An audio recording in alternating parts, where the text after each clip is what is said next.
After Biden commuted federal death row sentences, DAs are weighing state charges.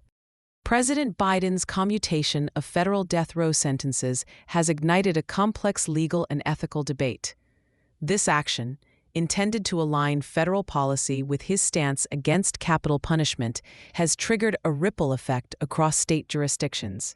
Now, local prosecutors are grappling with the possibility of pursuing state charges against individuals whose federal death sentences were vacated.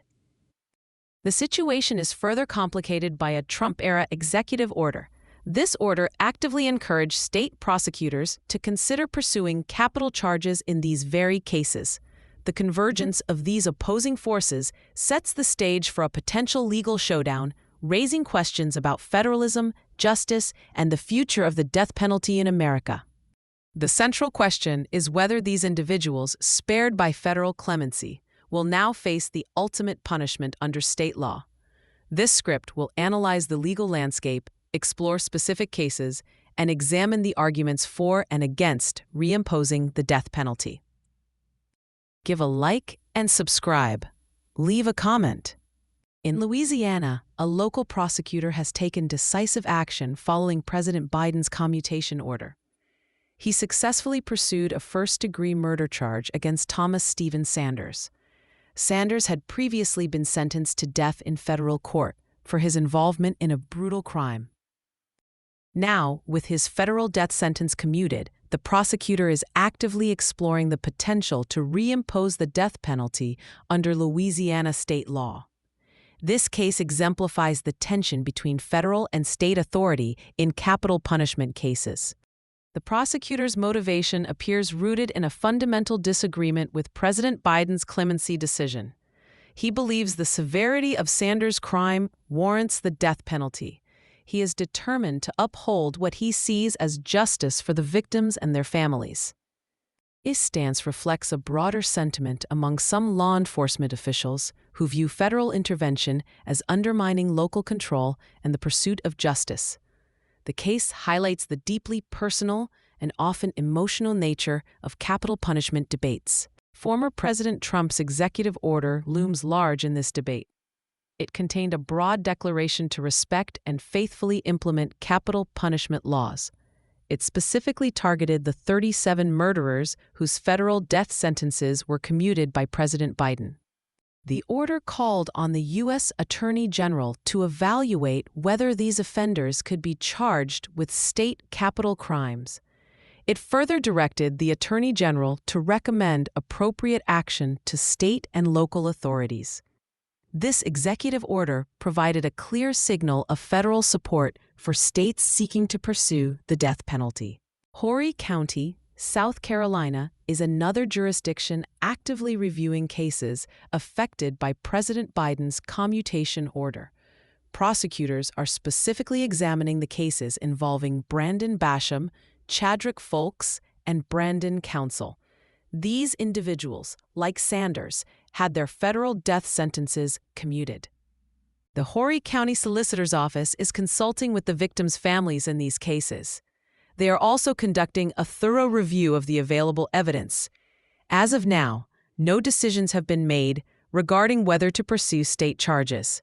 South Carolina only recently resumed executions in September after a 13-year pause.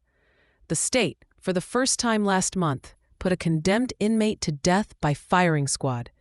This context adds another layer of complexity to the decision-making process in these cases. In contrast to Louisiana and South Carolina, some jurisdictions have opted against pursuing state charges. The St. Louis Circuit Attorney's Office in Missouri evaluated the case of Billy Allen and Norris Holder. Both men had their federal death sentences commuted. After careful consideration, the Circuit Attorney's Office determined that additional state charges would not enhance public safety. They concluded that pursuing further prosecution was not in the public interest. This decision reflects a different approach to justice, one that prioritizes resource allocation and public safety over the pursuit of capital punishment. The Tarrant County District Attorney's Office in Texas also declined to pursue state charges in a relevant case. They looked into the case of Julius Robinson, whose federal death sentence was commuted. the district attorney's office determined that the case was not viable for capital murder prosecution under state law. This decision may have been influenced by factors such as the strength of the evidence, the availability of witnesses, and the overall cost of pursuing a capital case. It underscores the practical considerations that often weigh heavily in prosecutorial decisions. Bringing state charges after federal prosecution is not an uncommon practice in the American legal system. The separate sovereigns doctrine allows for prosecution in both state and federal courts for the same crime. This principle recognizes that state and federal governments have distinct interests and jurisdiction. The dual prosecution is permissible even if the defendant has already been acquitted or convicted in one jurisdiction. This doctrine provides the legal basis for states to pursue charges against individuals whose federal cases have been resolved.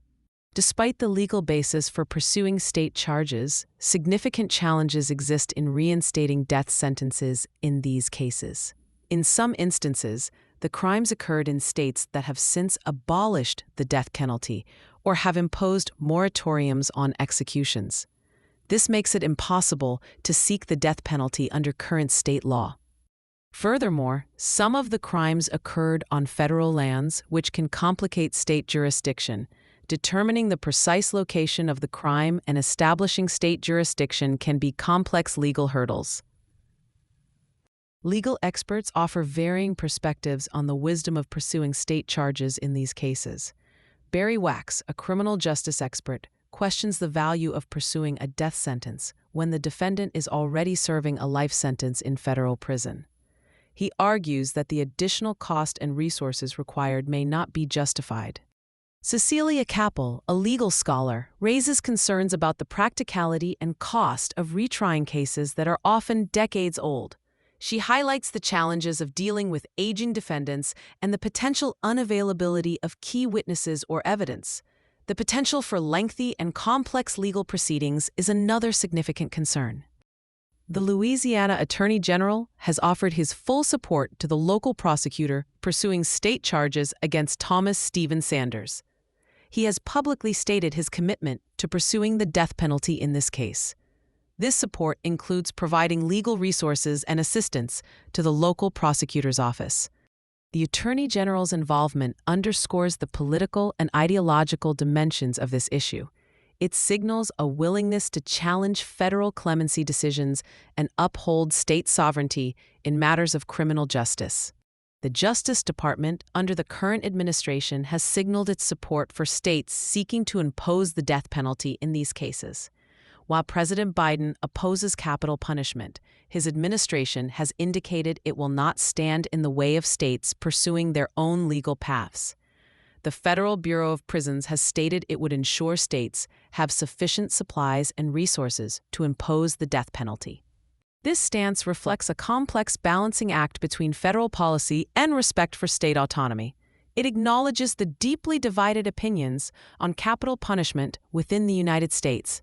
Despite President Biden's stance on capital punishment, the Justice Department recently announced it would seek a death sentence against Luigi Mangione.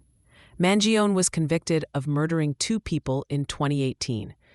This decision highlights the complexities and inconsistencies within the federal government's approach to the death penalty. The decision to pursue the death penalty in this particular case may be influenced by the severity of the crime and the specific circumstances surrounding it. It underscores the ongoing debate about the appropriate use of capital punishment in the federal system. Currently, 3 other individuals remain on federal death row. Their fates remain uncertain as the legal and political landscape surrounding capital punishment continues to evolve. The decisions made in these cases will have far-reaching implications for the future of the death penalty in the United States. The ongoing debate highlights the deep divisions and ethical dilemmas surrounding capital punishment in America.